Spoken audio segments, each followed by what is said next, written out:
Welcome back to our channel dear student. मैं आपका channel the online Bastar में स्वागत करता हूं। स्टूडेंट, आज की वीडियो में हम मैथ के कुछ महत्वपूर्ण प्रश्नों को देखेंगे। इस वीडियो को हम दो पार्टों में डिवाइड करने वाले हैं। आप पहले इस पार्ट को देखें, दूसरे पार्ट का लिंक मैं डिस्क्रिप्शन में दे रहा हूँ, आप उसको वहाँ से भी देख सकते हैं। जो ये आज के जो मैथ के हम प्रश्न देख रहे हैं, ये 9th की जो स्कॉलरशिप है उसके लिए बहुत महत्वपूर्ण है। तो चलिए वीडियो को शुरू करते हैं, और करने से पहले हम निर्देश पढ़ लेते हैं। पहला क्वेश्चन के लिए निर्देश है, निर्देश आपको अवश्य पढ़ लेने हैं, ठीक है। तो इसमें पहला से 6 क्वेश्चन के लिए आपको निर्देश दिए हैं। तो हम निर्देश देख लेते हैं। निम्नलिखित प्रश्नों में समानुपातिक चिन्ह के बाईं ओर के दो शब्दों, अक्षरों, अंकों एवं आकृतियों में कुछ संबंध है। जैसे इन दोनों में, अगर हम क्वेश्चन नंबर 1 ही देखें तो इन दोनों में कुछ संबंध है। यहाँ पे 42 और 20 दे रखा है, इसमें कुछ संबंध है। यही संबंध आपको 64 के बाद ये प्रश्नवाचक चिन्ह की जगह पे क्या आएगा, ठीक है। जो लुप्त चिन्ह है इसकी जगह पे क्या आएगा, यानी जो संबंध इन दोनों में है वही संबंध इन दोनों में भी होगा। तो आपको ये वाला बताना है। आपको 4 विकल्प दे रखे हैं, उसमें से आपको देख के बताना है कि ये क्या हुआ, ठीक है। इस वीडियो में मैं सिर्फ आपको आंसर नहीं बताऊँगा, ठीक है, कि ये नहीं बताऊँगा कि भाई क्वेश्चन नंबर 1 का सी राइट आंसर है। ये 31 कैसे आया ये भी आपको बताऊंगा। तो सबसे पहले हम क्वेश्चन नंबर 1 देख लेते हैं कि 42 का जो संबंध 20 से है, 20 से है, तो वही 64 का किस से होगा। तो इसका जो राइट आंसर है वो है सी, 31 से। अब 31 कैसे आया देख लेते हैं हम, ठीक है। आप जो मैं ये सॉल्यूशन बता रहा हूँ इसको आप अपने कॉपी में नोट करेंगे। इस पेपर को या इस क्वेश्चन को हम दो तरीके से निकाल सकते हैं। हमारे पास दे रखा था कि 42 का जो रिलेशन था 20 से था, तो कैसे आया 42 का रिलेशन 20 से कैसे है। तो देखिए, अगर हम 20 को 2 से मल्टीप्लाई करें और 2 उसमें ऐड कर दें, यानी 20 दूना 40 धन 2 बराबर 42। तो ये 20 का संबंध 42 से ऐसे है। तो वैसे ही क्या होगा, 31 गुणांगे 2 और धन 2, ठीक है, मल्टीप्लाई बाय 2 और प्लस 2, तो इक्वल टू क्या हो जाएगा 64। तो ऐसे करके यहाँ पे 31 आएगा, ठीक है। वही संबंध 64 का 31 से होगा। इसको आप दूसरे तरीके से भी कर सकते हैं कि 40 को 2 से डिवाइड करेंगे तो 21 आएगा, और उसमें से 1 माइनस कर देंगे तो 20 आएगा। तो ये भी इसमें रिलेशन हुआ। तो वैसे 64 का 31 ऐसे आया। आप चाहे ऐसे करें और चाहे ऐसे करें, आप इस क्वेश्चन को दो तरीके से कर सकते हैं। आई होप आपको समझ में आ गया होगा। अगर समझ में आ गया है तो अब हम नेक्स्ट क्वेश्चन देख लेते हैं। नेक्स्ट क्वेश्चन का सॉल्यूशन भी यहाँ पे दे रखा है। क्वेश्चन नंबर 2 है, GPRQ का जो संबंध LUWV से है, तो वही KIJP का संबंध किससे होगा। तो इसका जो राइट आंसर है वो है पी। अब कैसे है तो ये देख लीजिए। जी में अगर हम इसमें मैथ के पेपर में आप ए को क्या मान सकते हैं, 1 मानिए, और जेड को आप 26 मानिए, ठीक है। तो जी में अगर हम +5 करेंगे तो एल आता है, पी में सब में +5 करके ये सब आता है। तो वैसे KIJP में अगर हम +5 करें तो ये आंसर आएगा, ठीक है। समझ गए। तो चलिए अब हम क्वेश्चन नंबर 3 देख लेते हैं। जो प्रश्न समझ में नहीं आएगा आप कमेंट सेक्शन में बताएं। क्वेश्चन नंबर 3 देखिए, उसका भी सॉल्यूशन दे रखा है कि 16 का जो रिलेशन 51 से है, तो 18 का किस से होगा। तो हमारे पास जो ऑप्शन है क्वेश्चन नंबर 3 के जो राइट आंसर है वो है 57। कैसे आया, 16 मल्टीप्लाई बाय 3 प्लस 3, तो 51 आया। तो 18 मल्टीप्लाई बाय 3 प्लस 3 57 आया, ठीक है। तो 57 इसलिए आंसर आया। चलिए अब हम क्वेश्चन नंबर 4 देख लेते हैं। क्वेश्चन नंबर 4 है, चित्र वाला है, कि जो ये संबंध था, यहाँ पे आप देखिए 2 छोटे गोले बने हैं, एक आयत बना है, एक त्रिभुज बना है, और आयत और त्रिभुज को जुड़ाने के लिए एक लाइन है, ठीक है। इसमें जो वृत्त हैं वो काले हो गए हैं, लाइन हट गई है, और आयत के अंदर त्रिभुज चली गया, ठीक है। अब यहाँ पे ऐसा क्या होगा, ठीक है। तो यहाँ पे क्या होगा कि जो ऐसा बन जाए। तो क्वेश्चन नंबर 4 का जो राइट आंसर वो है बी, ठीक है। अगर ये होगा तो उसके बाद ये होना चाहिए, ठीक है। तो बी इसका राइट आंसर। आप नोट भी करें। अगर मैं बहुत स्पीड से चल रहा हूँ तो आप वीडियो को पॉज करें। क्वेश्चन नंबर 5, मोची का जो रिलेशन चमड़ा से है तो बढ़ई का वही रिलेशन किससे होगा, लकड़ी से। ठीक है। क्वेश्चन नंबर 6, यहाँ पे चित्र वाला है कि यहाँ पे क्या आएगा। ठीक है, आप ये देखिए कि पहले ऐसा था ऐसा था ऐसा था, तो यहाँ पे क्या आएगा। तो 6 का राइट आंसर होगा सी वाला। अगर आप इसको यहाँ पे बनाएंगे तो बिल्कुल फिट बैठेगा। ठीक है, ये अंदर का भेद बन जाएगा, फिर ऐसे करके आप इसको इस वाले को काला करेंगे, समझ गए, तो बिल्कुल ऐसा वाला ही पैटर्न इस साइड भी बन जाएगा। तो सी इसका राइट आंसर है। आपने 6 क्वेश्चन समझ लिए हैं। अब क्वेश्चन नंबर 7 से लेकर 12 तक के लिए आप निर्देश पढ़ लें। निम्नलिखित प्रश्नों, अंकों, अक्षरों, आकृतियों की श्रृंखलाएं दी गई हैं जो किसी एक तर्क पे आधारित है। जो कोई तर्क है उस पर आधारित है। उस तर्क को समझ के दिए गए विकल्पों में लुप्त पद को चुनिए। आपको ये वाला चिन्ह चुनना है, ये देखना है, फिर ये चुनना है। थोड़ा मैं एडजस्ट कर लेता हूँ। हाँ, ये आपको 4 दे रखे हैं, आपको ये 5वां देखना है। इनमें से ABCD में से चूज करना है। तो 7 का जो राइट आंसर वो है बी। अब इसमें क्या तर्क थे, देखिए, पहले ये ऐसा था, फिर ऐसा हुआ, फिर पहले जैसा हो गया, फिर ऐसा हो गया, तो अब ये कैसा होगा, ऐसा ही हो जाएगा ये। अब ये ऐसा होगा। ठीक है, यहाँ पे आप देखिए, ये वृत्त पहले इधर पे था, फिर ये इधर पे हो गया। ठीक है, फिर इधर था तो फिर इधर पे हो गया। तो अब क्या होगा, ये पहले जैसा ही हो जाना चाहिए उसको। अगर हम इसको 1 माने तो ये 2, फिर 1, फिर 2, तो ये फिर 1 हो जाएगा।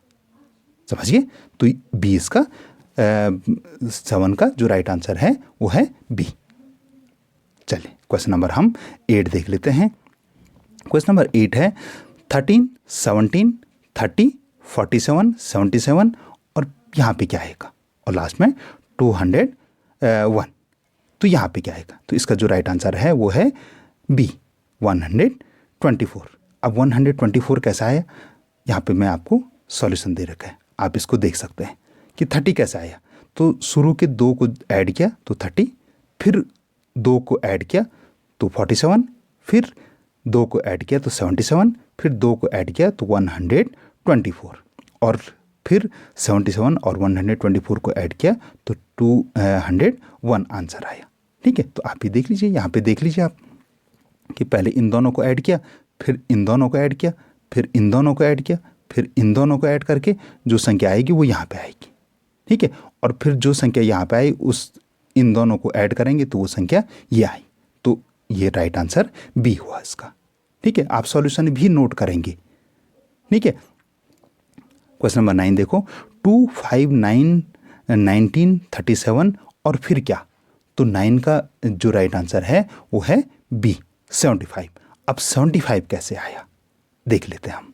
ठीक है, 2 मल्टीप्लाई बाय 2 प्लस 1 तो 5, 5 multiply by 2 minus 1 9, 9 multiply by 2 plus 1 11, 19 multiply by 2 minus 1 तो 37, और 37 मल्टीप्लाई बाय 2 प्लस 1 75। तो ये 75 राइट आंसर आया। ठीक है, अगर कोई क्वेश्चन समझ में नहीं आ रहा तो आप वीडियो को पॉज करें या फिर से दोबारा से उसको देखें। क्वेश्चन नंबर 10 देख लेते हैं कि पहले एक त्रिभुज था, फिर उसमें एक और ऐड हो गया। ठीक है, तो ऐसा चिन्ह है तो उसमें क्या हो जाएगा, नीचे से ऐड हो रहा है, तो डी इसका राइट आंसर होगा। ठीक है, चलिए क्वेश्चन नंबर हम 11 देख लेते हैं। यहाँ पे हिस्टोग्राम HISTOGRAM है, और उसके बाद ये क्या हो गया, हिस्टोग्रा, तो यानी पहले का H हटा दिया और बाद का M हटा दिया। ठीक है, फिर ये ऐसा निकला, फिर इसमें से भी I हटा दिया शुरू में और लास्ट का A हटा दिया, तो तब ये STOGR निकला। अब इसके बाद क्या आएगा, तो इसके बाद इसमें क्या करेंगे, S भी हटा देंगे और R भी हटा देंगे, तो फिर बी इसका राइट आंसर। मैंने यहाँ पे इसका सॉल्यूशन दे रखा, आप इसको भी नोट कर सकते हैं। ठीक है, कि पहले मैं H और M रिमूव किया, फिर I और A रिमूव किया, फिर S और R रिमूव करेंगे, तो TOG इसका राइट आंसर होगा। ठीक है, चलिए क्वेश्चन नंबर 12 देख लेते हैं। DHL PTX BFJ और नेक्स्ट क्या, तो क्वेश्चन नंबर 12 का जो राइट आंसर है वो है सी। अब NRV कैसे आया, तो मैंने यहाँ पे इसका सॉल्यूशन दे रखा है कि NRV कैसे आया। तो NRV ऐसा है, प्रत्येक में आप +12 करेंगे तो ये वाला आंसर राइट आंसर आएगा। ठीक है, मैंने आपको शुरू में बताया था कि जब आप मैथ कर रहे होते हैं तो A = 1 और Z = 26 होता है। ठीक है, और कई बार इसका उल्टा भी चलता है कि A = 26 और Z = 1 होता है। ठीक है, आप इन दोनों को ध्यान में रखेंगे, फिर आपके इस प्रकार के जो क्वेश्चन हैं वो बहुत आसानी से आपके सॉल्व होंगे। तो चलिए अब हम क्वेश्चन नंबर 13 से 18 तक के लिए निर्देश देख लेते हैं। निम्नलिखित 4 पद दिए गए हैं। यहाँ पे आपको 4 पद ABCD 4 पद दिए हैं, इनमें से एक भिन्न है, आपको ऑड वाला छानना है। इसमें ऑड इन आउट वाले ये क्वेश्चन है, भिन्न पद को ज्ञात कीजिए। तो 13 वाला ही देख लेते हैं। गणित, त्रिकोणमिति, बीजगणित और ज्यामिति। तो आप ये देखिए, ये सब तीनों क्या हैं, ये गणित के पार्ट हैं। ठीक है, तो A इसका राइट आंसर है। ठीक, क्वेश्चन नंबर 14 देख लेते हैं। क्वेश्चन नंबर 14 में आप पास 4 आकृतियां हैं, तो इसमें जो भिन्न है वो क्या है, A है। अब A क्यों है, इन तीनों में ABD में लाइन का प्रयोग हो रखा है और कोणों का प्रयोग हो रखा है। ठीक है, सिर्फ A ही है जिसमें लाइन और कोण का प्रयोग नहीं हो रखा। ये क्या है, ये वृत्त है। क्वेश्चन नंबर 15 देख लीजिए। Guitar, sarod, violin. अब ये तीनों देख लीजिए, ये तीनों क्या है, ये जो वाद्य यंत्र हैं इनमें तार लगे होते हैं, इनमें तारों के माध्यम से ध्वनि आती है। सिर्फ तबला ही है जिस पे थाप देनी होती है। ठीक, आप नोट भी करते रहेंगे भाई। क्वेश्चन नंबर 16 देख लेते हैं। STRONPIHJLKM।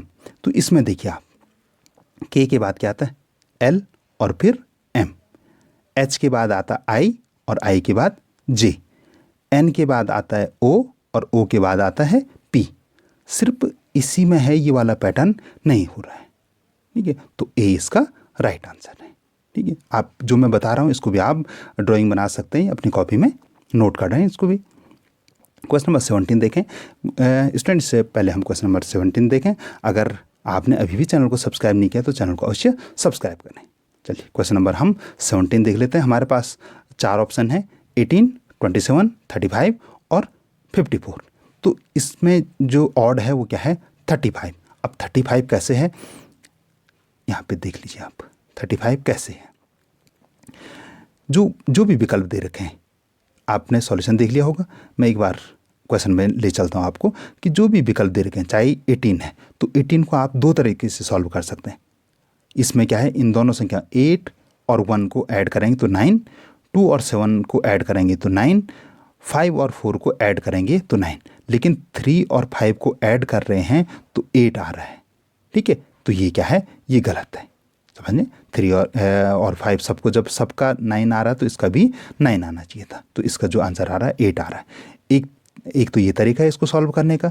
दूसरा देखिए आप, दूसरा देखिए, इसमें भी 9 से डिवाइड होता है। यहाँ पे मैंने लिख भी रखा है कि ये भी 9 से डिवाइड होता है, ये भी 9 से, ये भी 9 से। एक 35 भी है जो 9 से पूर्ण रूप से डिवाइड नहीं होता है। तो सी इसका राइट आंसर है। इस क्वेश्चन को आप भी 2 तरीके से कर सकते थे। चलिए, अगर इसी प्रकार के आते हैं आप, ऐसे क्वेश्चन बहुत ईजी होते हैं। Question number 18, 396 462 179 671। अब इसमें क्या है, इसमें देखिए आप, ए वाला ही देख लेते हैं हम। 3 + 6 = 9, यानी जो बीच की संख्या है वो आगे और पीछे की जो संख्या है उनका योग है। यहाँ पे 6 है, 4 + 2 6, 1 यहाँ पे सही नहीं हो रहा, यानी सी इसका राइट आंसर है। 6 + 1 7, तो सी इसका क्या हो रहा है, राइट आंसर हो रहा है। एक सी है कि जिसमें ये पैटर्न सही नहीं बैठा। मैंने यहाँ पे सॉल्यूशन भी दे रखा, आप देख लीजिए कि 3 + 6 9, 4 + 2 6, 6 + 1 7, और सिर्फ इसमें ही नहीं बैठा, तो ये ऑड है, तो इसलिए ये राइट आंसर है। ठीक है, हो सकता है आपके पास संख्याएं दूसरी आएँ, लेकिन पैटर्न इस प्रकार के आ सकते हैं। क्वेश्चन नंबर 19 देख लेते हैं।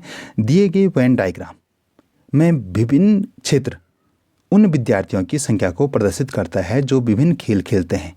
कितने विद्यार्थी केवल एक ही खेल खेल रहे हैं।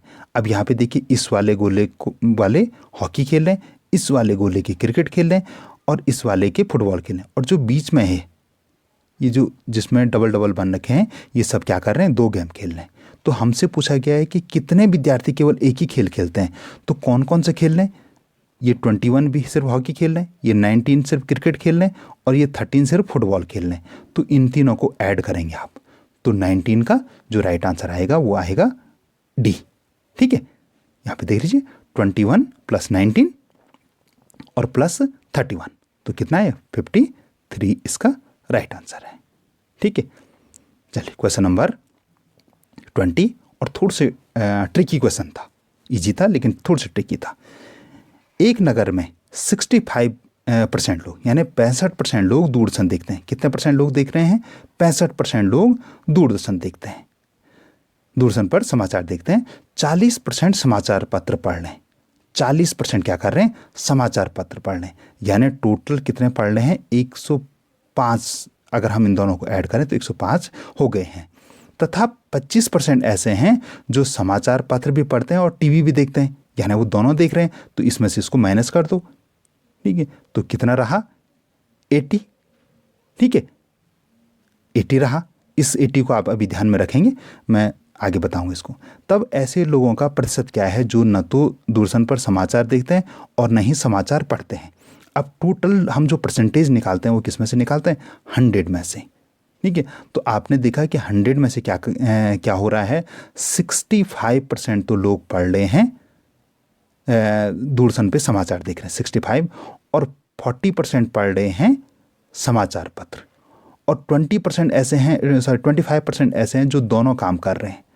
तो अगर आप इसको सॉल्व करेंगे तो 100 - 65 + 40 - 25 तो आएगा 80। तो इसका आंसर आया 20% ऐसे हैं जो न तो दूरदर्शन पे समाचार देख रहे हैं और न जो समाचार पत्र पढ़ रहे हैं। तो 20 का डी राइट आंसर आया। ठीक है, ये थोड़ी सी ट्रिक थी। बाकी मैंने कंप्लीट जो सॉल्यूशन दे रखा है वो यहाँ पे दे ही रखा है, आप इस सॉल्यूशन को भी अच्छे से नोट करें। जो प्रश्नानुसार है कि दूरदर्शन के जो समाचार पत्र देखते हैं 65, समाचार पत्र देख रहे हैं 40, समाचार पत्र और दूरदर्शन दोनों देख रहे हैं तो 25। जो कुछ नहीं पढ़ते और देखते हैं तो हमको वही निकालने हैं। तो 100 - 65 + 40 - 25, 105 - 25 तो 80। तो ये इस प्रकार से 20% राइट आंसर है। तो आप इसको भी नोट करेंगे। तो चलिए अब हम नेक्स्ट देख लेते हैं। क्वेश्चन नंबर 21, कौन सा वेन डायग्राम माताओं, शिक्षकों एवं महिलाओं के बीच संबंधों को अच्छी तरह से दर्शाता है। तो सी इसका राइट आंसर है। ठीक है, 21 का जो राइट आंसर है वो है सी। ठीक है, अब हम क्वेश्चन नंबर 22 देख लेते हैं, फिर से वेन डायग्राम वाला। ये दिए गए वेन आरेख में आयत क्रिकेटरों को दिखाता है, ये क्रिकेटरों को दर्शा रहा है। वर्ग ऐसे लोगों को दर्शा जो शाकाहारी है, वर्ग शाकाहारियों को दिखा रहा है, और वृत्त उन लोगों को दिखा रहा है जो बाएं हाथ के हैं, यानी जो बाएं हाथ से खेलते हैं, ये दिखा रहा है। निम्नलिखित में से कौन सा अंक बाएं हाथ के क्रिकेटरों को दर्शाता है जो मांसाहारी हैं, यानी जो इस वर्ग के अंदर नहीं है, बाएं हाथ से खेलते हैं लेकिन वर्ग के अंदर नहीं है और साथ में वो क्रिकेटर भी हैं। तो एक ही संख्या यहाँ पे रह पा रही है। तो 12 इसका राइट आंसर होगा। 22 का जो राइट आंसर है वो है ए 12। ठीक है, आप इस प्रकार के जो वेन डायग्राम वाले आते हैं इनको बड़ी ध्यान से देखें तो सरल आंसर होते हैं। चलिए क्वेश्चन नंबर 23 देख लेते हैं। रीता बिंदु ए से, रीता क्या कर रही है, बिंदु ए से 16 किलोमीटर की यात्रा कर रही है। कहाँ की ओर, पश्चिम की ओर वो यात्रा कर रही है। तो यहाँ माना बात ये उत्तर है, तो वो यहाँ पे से बिंदु ए ये है और यहाँ से वो क्या कर रहे हैं, 16 किलोमीटर की उन्होंने यात्रा कर ली है। कितने किलोमीटर की, 16 किलोमीटर की उन्होंने यात्रा कर ली। फिर वो दाएं मुड़कर, तत्पश्चात फिर वो दाएं मुड़कर 6 किलोमीटर की यात्रा करती है। फिर वो 6 किलोमीटर की उन्होंने यात्रा कर ली है। उसके पश्चात फिर वो दाएं मुड़कर 8 किलोमीटर की फिर से वो यात्रा करती हैं और अंततः वो फिर से दाएं मुड़ती हैं और 12 किलोमीटर की वो यात्रा करती हैं। ठीक है, और उसके बाद वो बिंदु बी पे पहुंच रही है। ये ए था, यहाँ से वो पहले इधर गई 16 किलोमीटर, फिर 6 किलोमीटर, फिर 8 किलोमीटर और फिर 12 किलोमीटर उन्होंने यात्रा कर ली। अब ए से बी की दूरी कितनी है, यानी ये ए बिंदु है और ये बी बिंदु है, तो इनके बीच की दूरी कितनी है, यहाँ से यहाँ तक की दूरी कितनी है। तो स्टूडेंट इसमें आपको, अगर आपको याद होगा तो आपको पाइथागोरस की प्रमेय याद होगी, जिसमें था कि जो कर्ण पे बना हुआ वर्ग है, जो ये कर्ण पे बना हुआ वर्ग है, वो दोनों भुजाओं यानी लंब का वर्ग धन आधार के वर्ग के बराबर होगा। तो यहाँ पे ये क्या है, यहाँ पे वो 8 किलोमीटर चल रही हैं और ये 16 किलोमीटर है। वैसे मैंने इसका फिगर बना रखा है, आप इसको भी देखेंगे, लेकिन इसमें आप थोड़ी सी इस जो ये 4 किलोमीटर है इसको आप 8 किलोमीटर मानेंगे। ठीक है, इसको आप 8 किलोमीटर मानेंगे। ये बाई मिस्टेक 4 हो गया है, इसको आप 8 मानेंगे। ठीक है, तो जो ये 8 किलोमीटर है, क्योंकि देखो ना अब ये 16 किलोमीटर का जो रास्ता है उन्होंने तय किया और वापस में वो सिर्फ 8 किलोमीटर आए, तो यहाँ पे ये 8 किलोमीटर होना चाहिए था। ये बाई मिस्टेक लिख दिया मैंने, तो आप इसको 8 मानेंगे। तो इसमें मैं आपको बताया था कि पाइथागोरस में क्या होता है, आपको इसकी दूरी निकालनी। तो इसमें है कि जो लंब पे बना हुआ वर्ग, तो 8 का वर्ग 64 और धन आधार पे बना हुआ का वर्ग, तो ये हुआ 6, तो 6 छके 36। तो इन दोनों का वर्ग क्या हुआ, इन दोनों का योग होता है कर्ण, तो ये आया 100। अब 100 को आप अंडर रूट करेंगे तो ये क्या आएगा 10, तो इसलिए 10 इसका क्या होगा, राइट आंसर होगा। समझ गए, ये इस प्रकार से था। बाकी आपको थोड़े से लंबा खींचने के लिए उन्होंने इस प्रकार से कर रखा था। तो 23 का जो राइट आंसर होगा 10 होगा। अब आपको पता लग गया होगा कि 10 राइट आंसर कैसे आया, इसमें पाइथागोरस की प्रमेय लगेगी। ठीक है, अगर नहीं समझ में आए तो एक बार आप वीडियो को पॉज करें और फिर देखें कि आप कैसे पाइथागोरस की प्रमेय क्या है और फिर ये सवाल आपका कैसे निकलेगा। ठीक है, आई होप कि आपको समझ में आ गया है। चलिए क्वेश्चन नंबर 24 देख लेते हैं। एक आदमी सिर नीचे और पैर ऊपर करके योग कर रहा है। उसका मुख पश्चिम दिशा की ओर है। उसका बायां हाथ किस दिशा की ओर होगा? अगर उसका सर ऊपर रहता, जैसे सामान्य खड़ा रहता है, तो उसका जब बायां हाथ रहता तो वो किस तरफ रहता? अगर वो पश्चिम दिशा की ओर मोड़ रखा है तो बायां हाथ उसका दक्षिण की ओर होता है, चूंकि वो पश्चिम की ओर है। अगर पूरब की ओर उसका मुंह रहता, अगर वो सीधे खड़ा है तो पूरब की ओर उसका बाएं हाथ की तरफ उसका उत्तर होता है। चूंकि वो पश्चिम दिशा की ओर है तो उसका बाएं तरफ उसका क्या होगा, दक्षिण होगा। लेकिन चूंकि उसका सर नीचे है, उसका सर क्या है, नीचे है, तो अब उसका बायां हाथ किस तरह दिशा की ओर होगा? तो उसका बायां हाथ होगा उत्तर दिशा की ओर। तो ए इसका राइट आंसर है। क्वेश्चन नंबर हम 25 देख लेते हैं। एक व्यक्ति दक्षिण की ओर मुंह करके खड़ा है, यानी उसका मुंह कैसा है, दक्षिण की ओर है। वह फिर 135 डिग्री वामावर्त घूमता है, यानी वो यहाँ पे था और फिर वो 135 डिग्री वामावर्त घूमा और फिर वो 180 डिग्री दक्षिणावर्त दिशा में घूमता है। अब उसका मुंह किस दिशा की ओर होगा? पहले वो ऐसे था, फिर वो ऐसे घुमा, फिर ऐसे घुमा, तो अब उसका कैसे होगा? तो अब उसका मुंह ऐसे होगा, तो यहाँ उसका मुंह होगा, तो ये क्या होगा, बी दक्षिण पश्चिम की ओर। तो मैंने यहाँ पे इसका फिगर ही बना रखा है, आप इसको भी देख सकते हैं कि पहले वो यहाँ पे था दक्षिण ओर, फिर वो 135 डिग्री इधर और 180 डिग्री इधर। ठीक है, जब 135 डिग्री मुड़ा हो तो वो उत्तर पूर्व की ओर मुड़ा और फिर वहाँ से वो फिर से 180 डिग्री घुमा, तो अब उसका मुंह दक्षिण पश्चिम की ओर होगा। ठीक है, तो इस प्रकार से 25 क्वेश्चन का जो राइट आंसर है उसको भी आप डायग्राम बना के नोट कर सकते हैं। क्वेश्चन नंबर 26 है। 6 विद्यालय ABCDE तथा F निम्नवत प्रकार से स्थित हैं। D के पूर्व में A 1 किलोमीटर की दूरी पर F है। F के दक्षिण में 2 किलोमीटर की दूरी पे C है। D के दक्षिण में 1 किलोमीटर की दूरी पे E है। C के पश्चिम में 1 किलोमीटर दूरी पे A है। E के पश्चिम में 2 किलोमीटर की दूरी पे B है। कौन सा विद्यालय एक सीध में होंगे? यानी कौन से विद्यालय एक सीध में होंगे? तो एक सीध में होंगे, तो 26 का जो राइट आंसर है वो है D। अब D कैसे आया, यहाँ पे देख लीजिए आप, मैंने इसका सॉल्यूशन दे रखा है, आप ये देख लीजिए कि D से 1 किलोमीटर पूरब की में है F, उससे 2 किलोमीटर पे है C, C से 1 किलोमीटर पे है A। ठीक है, D से 1 किलोमीटर दूरी पे है E और E से 1 किलोमीटर दूरी पे है B। तो कौन से विद्यालय एक सीध में होंगे? तो AED एक सीध में होंगे। ठीक है, अगर क्वेश्चन समझ में नहीं आया तो एक बार फिर से क्वेश्चन देख लीजिए और फिर इस सॉल्यूशन को भी देख लीजिए आप, और कॉपी में डायग्राम अवश्य बनाइए। चलिए क्वेश्चन नंबर 27 देख लेते हैं। यदि एक सांकेतिक भाषा में SUN का कोड RTTVMO हो तो उसी सांकेतिक भाषा में JUG का कोड क्या होगा? तो 27 का राइट आंसर है ए। अब कैसे होगा ये देख लीजिए, यहाँ पे ये सॉल्यूशन है। ठीक है, सन कैसे निकला? एस से पहले आर और बाद में टी, यू से पहले टी और बाद में वी, एन से पहले एम और बाद में ओ। तो जग से पहले क्या होगा? आई, जे से पहले आई और जे के बाद के, यू से पहले टी और यू के बाद वी, जी से पहले एफ और बाद में एच। तो ये इसका राइट आंसर होगा। ठीक है, नोट भी करते रहेंगे। चलिए क्वेश्चन नंबर हम 28 देख लेते हैं।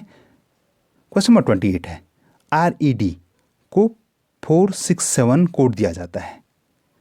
GREN यानी ग्रीन को 34668 कोड दिया जाता है। ब्राउन को 14298 का कोड दिया जाता है। तो ROBBER रॉबर को कैसे कोड दिया जाएगा? तो 28 का जो राइट आंसर वो है डी। अब कैसे दिया जाएगा? मैंने यहाँ पे सॉल्यूशन दे रखा है। ठीक है, हमारे पास प्रश्न था कि RED को क्या दिया? 467 दिया। तो R को, और यहाँ भी R को 4 दे रहे हैं, तो यहाँ भी R को 4 दे रहे हैं। तो हम मान लेते हैं कि R = 4। डबल E को 6 दे रहे हैं, यहाँ भी डबल E को 6 दे रहे हैं। ठीक है, तो बस इसी रूल को यहाँ, और ब्राउन को ये दे रहे हैं, तो उसी रूल के हिसाब से रॉबर को हम 421164 देंगे। ठीक है, तो मैं समझता हूँ आपको ये समझ में आ गया होगा। नहीं समझ में आया तो आप कमेंट सेक्शन में पूछेंगे। क्वेश्चन नंबर 29, कूट भाषा में अमेरिका को RAIMCEA लिखा जाता है। तो ब्रिटेन को TBARIRIIN लिखा जाता है। तो इंडिया को क्या लिखा जाएगा?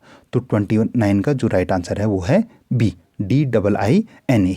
अब कैसे लिखा जा रहा है मैंने यहाँ पे बता रखा है आपको कि कैसे हो रहा है। यहाँ पे देख लिए आप, अमेरिका लिखा है तो आर सबसे पहले लिया है। तो यहाँ पे मैंने बता दिया है कि पहले क्या लिख रहे हैं, पहले सेंटर का वर्ड ले रहे हैं। पहले बी लिया, उसको वहाँ सेंटर में रखा, फिर फर्स्ट वर्ड को फिर पहले सेंटर वर्ड और फिर ये फर्स्ट वर्ड ले रहे हैं। ठीक है, फिर सेंटर वर्ड के बाद का, फिर फर्स्ट वर्ड के बाद का, फिर सेंटर वर्ड के दूसरा वाला, और फिर ये वाला, फिर ये वाला, और फिर ये वाला। वैसे ये वाला आप इसी को लागू करेंगे तो आपको आंसर मिल जाएगा। ठीक है, चलिए क्वेश्चन नंबर हम 30 देख लेते हैं। क्वेश्चन नंबर 30 है, एक निश्चित कोड भाषा में मंथ ऑफ मे को टिक पिक सोप के रूप में लिखा जाता है। रेन इज मॉर्निंग को टॉक बिप डिप के रूप में लिखा जाता है, और ब्यूटीफुल मे मॉर्निंग को टिप फिट टॉक के रूप में लिखा जाता है। तो निम्नलिखित में से फिट के लिए कौन सा प्रयुक्त होगा? तो डी इसका राइट आंसर है। अब कैसे होगा ये सॉल्यूशन है। ठीक है, मंथ ऑफ मे को ये टिप आ रहा है। अब ये क्यों लिया हमने? यहाँ पे देखिए 2 में ये आ रहा है। ब्यूटीफुल मे मॉर्निंग के लिए भी ये आया, ये शब्द आया। ठीक है, तो इसके लिए लिया। मॉर्निंग में यहाँ भी टॉक आया तो यहाँ भी आया। अब फिट के लिए यहाँ भी कहीं नहीं दिख रहा है, कोई भी शब्द नहीं है। फिट नया सा शब्द है तो ब्यूटीफुल के लिए फिट आएगा। ठीक है, तो 30 का ये राइट आंसर है।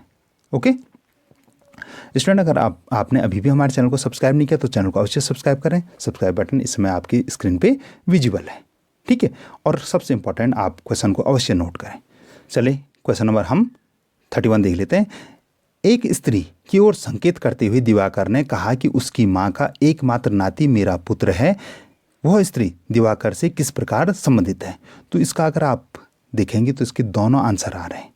ठीक है, लेकिन हमने बहुत अच्छे से देखा तो उसके बाद बी इसका हमारे हिसाब से राइट आंसर है। तो कैसे है, यहाँ पे मैंने फिगर बना रखा है। ठीक है, तो इस हिसाब से वो क्या है, उसका राइट आंसर आया। तो ये आपने फिगर है, आप इसको भी देख सकते हैं। चलिए क्वेश्चन नंबर 32 है। नेहा ज्योति की माँ है, ज्योति नवीन की बहन है, और सुमन नवीन की पुत्री है। तो सुमन ज्योति से किस प्रकार है? तो आप यहाँ पे देखें कि ज्योति नवीन की बहन है, ये दोनों आपस में भाई बहन है, और सुमन क्या है, नवीन की पुत्री है, और सुमन की ज्योति से क्या है, तो जो बहन की या भाई की बेटी होती है तो वो क्या होती है, वो भतीजी होती है। भतीजी अगर बेटा है तो भतीजा, तो सी इसका राइट आंसर है। मैंने यहाँ पे डायग्राम बना के भी आपको दिखा रखा है कि नेहा और ज्योति और नवीन क्या हैं, दोनों भाई बहन है। नवीन की पुत्री का नाम सुमन है, तो सुमन और ज्योति में क्या रिलेशन होगा? ठीक है, तो वो उनकी भतीजी होंगी। ठीक है, तो 32 का जो राइट आंसर है वो आपने देख लिया। क्वेश्चन नंबर 33, निम्नलिखित का सावधानी पूर्वक अध्ययन कर उस पर आधारित प्रश्न का उत्तर दीजिए। यदि a प्लस बी का अर्थ a b की पुत्री है, a मल्टीप्लाई b का अर्थ या स्टार b का अर्थ a b का पुत्र है, a माइनस b का अर्थ है a b की पत्नी है, तो p स्टार q या मल्टीप्लाई q माइनस s के लिए सही विकल्प क्या है? तो हमको सिर्फ ये दो देखने हैं। ठीक है, समझ गए? तो ये क्या होगा? पी क्यू का क्या होगा? तो पी क्यू का पुत्र है और एस क्यू में क्या है? क्यू एस की पत्नी है। ठीक है, तो 33 का जो राइट आंसर है वो है बी, ये है कि एस पी का पिता है। अब कैसे है यहाँ पे आप देख लीजिए, मैंने सॉल्यूशन बना रखा है। ठीक है, कि ये वाला चिन्ह क्या आ रहा है? पुत्री के लिए आ रहा है, ये वाला चिन्ह पुत्र के लिए आ रहा है और ये वाला चिन्ह पत्नी के लिए आ रहा है। तो चूंकि पी क्यू स्टार है तो पी क्यू का पुत्र है और क्यू एस की पत्नी है, तो इसके बीच में इस प्रकार का रिलेशन होगा। ठीक है, आप इसको भी नोट करेंगे और क्वेश्चन को अच्छे से समझेंगे। क्वेश्चन नंबर 34, राम ने एक व्यक्ति की ओर इशारा करते हुए एक महिला से कहा कि उसकी माँ तुम्हारे पिता की इकलौती बेटी है, वह महिला उस व्यक्ति से किस प्रकार संबंधित है? तो ये काफ़ी इजी क्वेश्चन था। तो 34 का जो राइट आंसर है वो है सी, वो उसकी मदर होंगी, माँ होंगी। ठीक है, क्वेश्चन नंबर 35, यदि दी गई संख्या, ये जो संख्या दी है कि अंकों को आरोही क्रम में व्यवस्थित किया जाए तो कितने अंकों का स्थान अपरिवर्तित रहेगा? यानी कितने जो शब्द हैं या अंक हैं सॉरी, तो उनका स्थान चेंज नहीं होगा। तो मैंने यहाँ पे इसका सॉल्यूशन दे रखा है, आप इसको देख सकते हैं। पहले मैं 35 का आपको राइट आंसर बता देता हूँ। 35 का जो राइट आंसर है वो है सी, 3 अंक। अब 3 कौन कौन से हैं यहाँ पे दे रखा है कि ये जो संख्या थी इसको अगर आपने आरोही क्रम में असेंडिंग ऑर्डर में लगाया तो 1 2 3 4 करके 9 तक आएगा। अब यहाँ पे देखिए 2 पहले भी दूसरे नंबर पे था, अब भी दूसरे नंबर पे है। 4 पहले वहीं था, अब भी वहीं है। 8 पहले वहीं था, अभी भी वहीं है।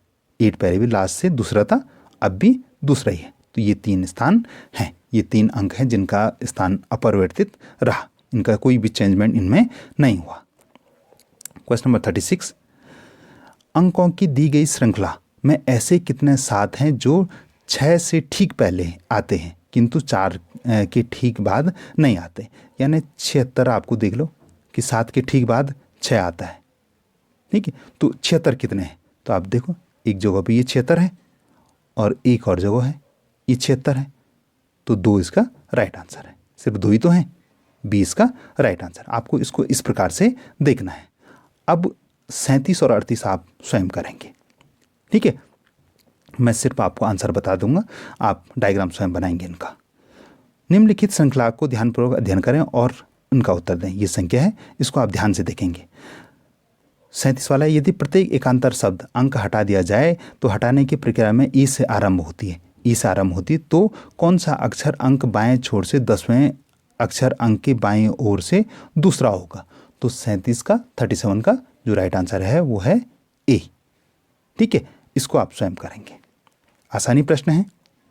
38 है, यदि एम से एल तक के सभी अक्षरों संख्याओं को उल्टे क्रम में लिखा जाए और अन्य अक्षरों संख्याओं को अपरिवर्तित रखा जाए तो दाएं ओर से 17वें अक्षर के दाएं से तीसरा अक्षर कौन सा होगा? तो 38 का जो राइट आंसर है वो है सी। ठीक है, अगर आपको समझ में नहीं आया तो आप कमेंट में पूछेंगे। अगर जो मैंने आपको आंसर बताया अगर वो सही है तो कमेंट में यस करके लिखेंगे। ठीक है, तो मैं समझूंगा कि आपको ये प्रश्न आ गए हैं। ठीक है, चलिए क्वेश्चन नंबर 39 देख लेते हैं। 60 बच्चों की एक कक्षा में लड़कियां लड़कों की से दुगनी है। ठीक है, लड़कियां लड़कों से दुगनी है। टोटल बच्चे कितने? 60। तो लड़के हो सकते हैं 20 और लड़कियां होंगी दुगनी, तो यानी 40 और टोटल 60। ठीक है, तो ये ट्रिक्स है। हालांकि मैंने इसका सॉल्यूशन दे रखा है, लेकिन आप इसको इस प्रकार से, चूँकि वहाँ इतना लंबा तो करेंगे नहीं, जैसे मैं शुरू में बताया कि 1 मिनट है टोटल, तो ये है, ठीक है। और उसके बाद बता रहे हैं कि करीम ऊपर से 17वें स्थान पे है। तो यदि करीम 9 लड़कियों से आगे है तो कितने लड़कों के बाद है? तो 17, 9, तो वो सी इसका राइट आंसर है। तो सी राइट आंसर कैसे आया? तो यहाँ पे मैंने कंप्लीट सॉल्यूशन इसका दे रखा है, ठीक है। आप इसको पूरी प्रोसेस को फॉलो करेंगे तो आपको 12 इसका राइट आंसर आ जाएगा, ठीक है। आई होप कि आपने समझ लिया है। क्वेश्चन नंबर 40 देख लेते हैं।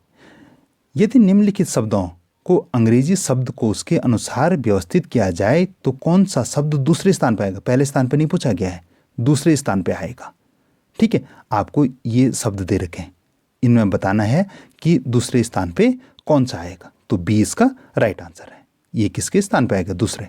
पहले स्थान पे कौन आएगा? पहले स्थान पे डी आएगा, ठीक है। अब पहले स्थान पे डी क्यों आया, दूसरे स्थान पे बी क्यों आया, तो आप ये कमेंट में बताएंगे, ठीक है। नहीं समझ में आया तो आप पूछेंगे, मैं वहाँ भी आपको बताऊँगा। आपका निकलना ज़्यादा ज़रूरी है, ठीक है। अगर कोई प्रश्न नहीं आता तो आप बेहिचक पूछिए। आप हमारे व्हाट्सएप चैनल से भी जुड़ सकते हैं। मैं वहाँ भी बहुत सारे क्वेश्चन पोस्ट करता रहता हूँ। आप उसका भी लिंक मैं डिस्क्रिप्शन में दे रहा हूँ, आप वहाँ से भी हम मुझसे जुड़ सकते हैं। आप बाकी जो फेसबुक और इंस्टाग्राम से भी जुड़ सकते हैं, मैं उन सब का लिंक डिस्क्रिप्शन में दे रहा हूँ, आप वहाँ से जुड़ सकते हैं और आप मुझसे डायरेक्ट क्वेश्चन पूछ सकते हैं, DM कर सकते हैं। क्वेश्चन नंबर 41 से लेकर 43 तक हम निर्देश पढ़ लेते हैं। निम्नलिखित जानकारी को ध्यानपूर्वक पढ़ें और दिए गए प्रश्नों का उत्तर दें। 5 बच्चे हैं, 5 लड़के फोटो खिंचाने के लिए उत्तर की ओर मुड़ रहे हैं। माना ये उत्तर है, ठीक है। उत्तर की ओर तरफ मुंह करके बेंच पर बैठे हैं। सब उत्तर की ओर मुड़े हैं, बेंच पे बैठे हैं। सचिन राम के बाईं ओर और रॉबिन के दाईं ओर है। मोंटी राम के दाईं ओर और मोंटी रोमी राम और मोंटी के बीच में है। तो बाएं से दूसरे स्थान पे कौन है? तो सबसे पहले आपको ये देख लेना है कि ये कैसे बैठे हैं। तो ये इस प्रकार से बैठे हैं, सबसे इधर से रॉबिन, फिर सचिन, फिर राम, फिर रोमी और फिर मोंटी। इस प्रकार से ये बैठे हैं, प्रश्नानुसार इस प्रकार से बैठे हैं। तो 41 का जो राइट आंसर है वो है डी। दूसरे स्थान पे कौन सा है? तो सचिन है दूसरे स्थान पे। पहले स्थान पे रॉबिन है, दूसरे स्थान पे सचिन, तीसरे पे राम, चौथे पे रोमी और 5वें पे मोंटी। आप प्रश्न भी देख सकते हैं, ठीक है। इस प्रश्न को यहाँ से यहाँ तक पढ़िए, क्या ये इसी प्रकार से बैठे हैं? अगर ये सही है तो दूसरे स्थान पे कौन है? सचिन है, ठीक है। बाकी के क्वेश्चन भी देख लेते हैं। 42 का राइट, अब तो आपके लिए आसान हो गया। दाहिने से दूसरा कौन है? तो 42 का राइट आंसर सी रोमी था। आप फिर से ऊपर जाके वीडियो को फिर से पॉज करके या पीछे जाके आप देख सकते हैं। 43 में मध्य में कौन है? सबसे बीच में कौन बैठा है? तो 43 का राइट आंसर बी राम बैठा है, ठीक है। इस प्रकार के जब भी प्रश्न आए तो आप सबसे पहले उनको सीरियल से लगा लें, फिर आपके लिए दो, क्योंकि उसमें 2 या 3 क्वेश्चन बनने होते हैं, ठीक है, और आपका समय बच रहा होता है। तो इसका सी और इसका बी राइट आंसर है। क्या मध्य में राम है? तो एक बार देख लेते हैं हम। बिल्कुल मध्य में राम है, ठीक है। तो ये आपने समझ लिया है। अब क्वेश्चन नंबर 44 से 53 तक के लिए आपको निर्देश हैं, ठीक है। 10 क्वेश्चन के लिए आपके लिए निर्देश है, आप ध्यान से देखेंगे इनको। निम्नलिखित संख्याओं, अक्षरों, आकृतियों के परस्पर संबंधों को ध्यानपूर्वक अध्ययन करें और ज्ञात करें कि प्रश्नवाचक चिन्ह के स्थान पर कौन सी संख्या, अक्षर, आकृति आएगी। ये देख लीजिए, यहाँ पे प्रश्नवाचक है, यहाँ पे कौन सी आकृति आएगी। थोड़ी सी मैं एडजस्ट कर लेता हूँ। अभी देखिए यहाँ पे 49 है, 16 है, 81 है, तो यहाँ पे 20 आया। अब ये कैसे आया? तो यहाँ पे मैंने वैसे सॉल्यूशन दे रखा है, आप इसको भी देख सकते हैं। 49 किसका वर्ग होता है? 7 का वर्ग होता है, ठीक है। 16 किसका वर्ग होता है? 4 का वर्ग होता है। 81 किसका वर्ग होता है? 9 का वर्ग होता है। अब आप इसको जोड़ेंगे तो क्या आएगा? 20, ठीक है। तो इसलिए यहाँ पे 20 आया, ठीक है। समझ गए ना? पहला वाला आप समझ गए हैं। अब लास्ट वाला देख लीजिए। 81 का स्क्वायर रूट करेंगे तो क्या आएगा? 9। 36 का स्क्वायर रूट लेंगे तो 6 और 9 का स्क्वायर रूट लेंगे तो कितना आया? 3, ठीक है। टोटल हुए 18, ठीक है। तो वैसे ही आप क्या करेंगे? वैसे ही इसको भी आप सॉल्व करेंगे। 64 का 8, 121 का 11 और 25 का क्या आया 5। तो अब देख लीजिए आप कि 44 का जो राइट आंसर होगा, अब तो आपके लिए बहुत आसान हो गया। 44 का राइट आंसर ये है 24। ठीक है, मैंने सॉल्यूशन भी दे रखा, आप इसको भी नोट कर लें। ठीक है, अब यहाँ पे देख लीजिए ना आप कि 24 कैसे आया। तो इसमें इस प्रकार के रिलेशन थे। आप ऐसे क्वेश्चन प्रत्येक साल आते हैं, आप इनको ध्यान में रखें। हो सकता है यहाँ पे 49 की जगह 64 हो, ठीक है, 16 की जगह कुछ और हो, लेकिन इस प्रकार के पैटर्न वाले क्वेश्चन आते ही आते हैं, आप ध्यान से देखेंगे। चलिए क्वेश्चन नंबर 45 देख लेते हैं।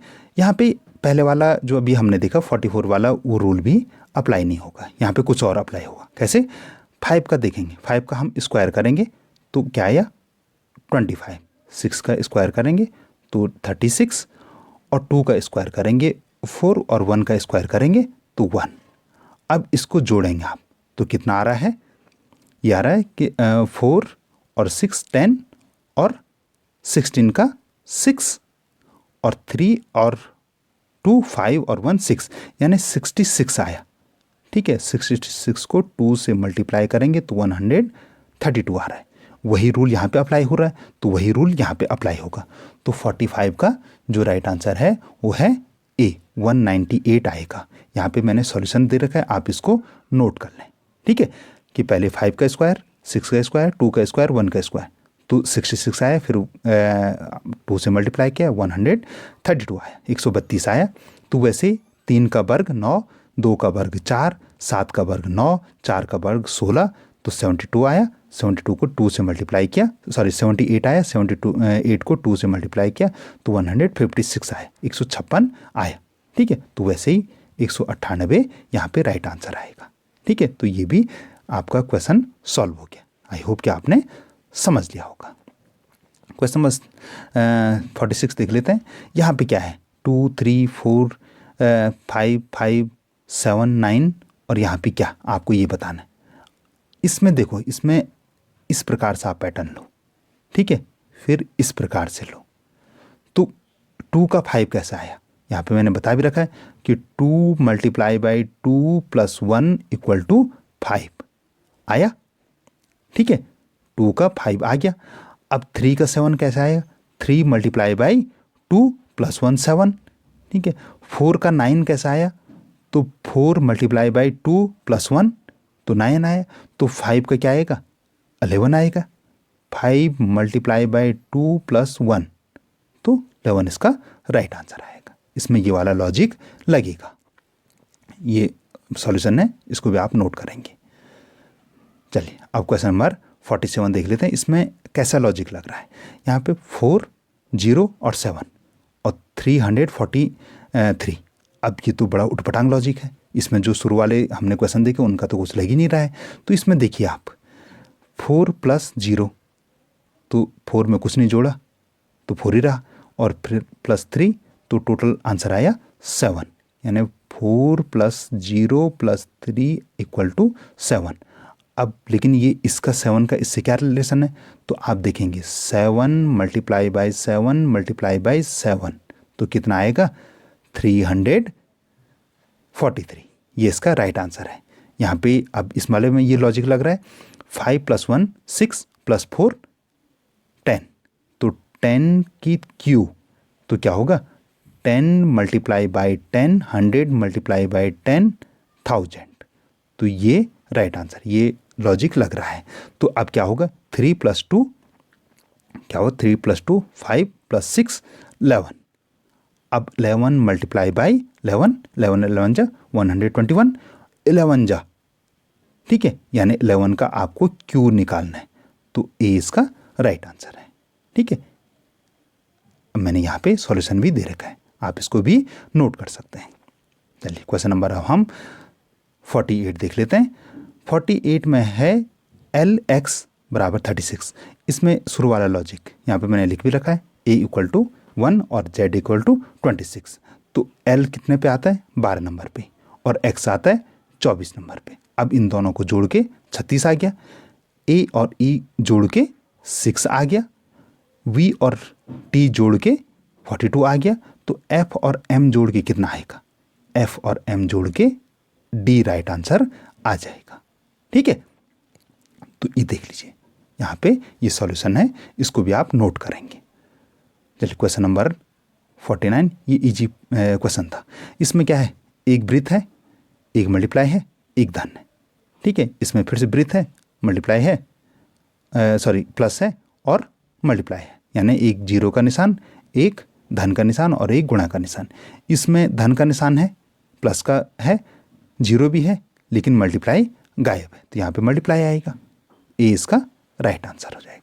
डियर स्टूडेंट, ये था हमारा आज का वीडियो। इसका जो ये पार्ट यहीं पे पूरा होता है। इसका जो सेकंड पार्ट है उसका लिंक मैं डिस्क्रिप्शन में दे रहा हूँ, आप वहाँ से भी उसको देख सकते हैं। आपने पूरे 49 क्वेश्चन देखे होंगे, सारे समझे होंगे। अगर कोई समझ में नहीं आया तो उसके लिए आप कमेंट में पूछ सकते हैं। आपने क्वेश्चन नंबर 49 तक देख लिए हैं, समझ भी लिए हैं।